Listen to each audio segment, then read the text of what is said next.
এইভাবে একবার বানিয়ে দেখো পেঁপের স্যালাড, দারুণ খেতে কিন্তু। আচ্ছা, একটা দারুণ পেঁপের স্যালাড শেখাবো। অনেক কিছু স্যালাড খেয়েছো, শসা, তারপরে গাজর সব মিলে যে স্যালাড হয়, বিভিন্ন রকম বাঁধাকপি। আজকে করবো পেঁপের স্যালাড। তো কীভাবে করবো সেটা দেখিয়ে দিই। প্রথমে পেঁপেটাকে কুড়িয়ে নেব, মানে ছুলে নেবো আগে।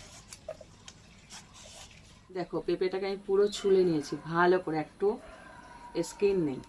এবার এরকমভাবে পুরো ছুলে নিতে হবে, কারণ এর যে গায়ে যে সবুজ অংশটা থাকে না, মানে সবুজ সবুজ থাকলে তিতকুটে থাকবে, সবুজটা যেন না থাকে। এইবার আমি একটা ছুরি নিয়েছি, ছুরি নিয়ে এই যে প্রসেসটা এটা খেয়াল করবে। এরকমভাবে ধরে সমানে এরকম করে বাড়ি মারতে হবে নাকি? এভাবে এভাবে কাটতে হবে সমানে, একদম একদম ঘন ঘন করে, একদম কাছাকাছি। দেখবে এটা খেয়াল করে, পুরো কাছাকাছি যতটা পারবে একদম এভাবে করে নিলাম।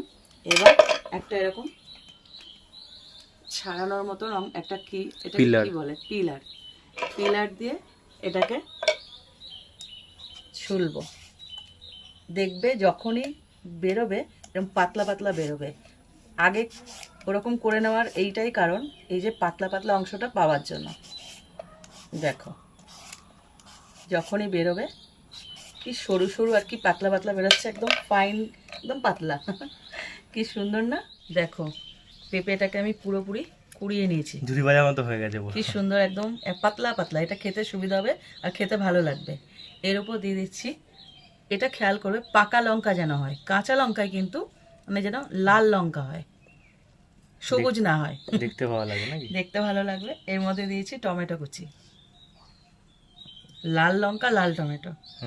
এবার দিচ্ছি পেঁয়াজ কুচি, এরকম জিরে জিরে করে সেম ভাবে কাটা পেঁয়াজটাকে। এবার দিয়ে দিচ্ছি এমনি যে লবণ, সেই লবণ অল্প, সাদা লবণ, সাদা লবণ, হ্যাঁ। এবার দিচ্ছি বিট লবণ, বিট লবণটা দিচ্ছি স্বাদের জন্য। এবার এটাকে হালকা হাতে মেখে নেব। খেয়ে দেখো, এই স্যালাডটা অপূর্ব খেতে, আর উপকারী তো অবশ্যই। তৈরি হয়ে গেল পেঁপের স্যালাড।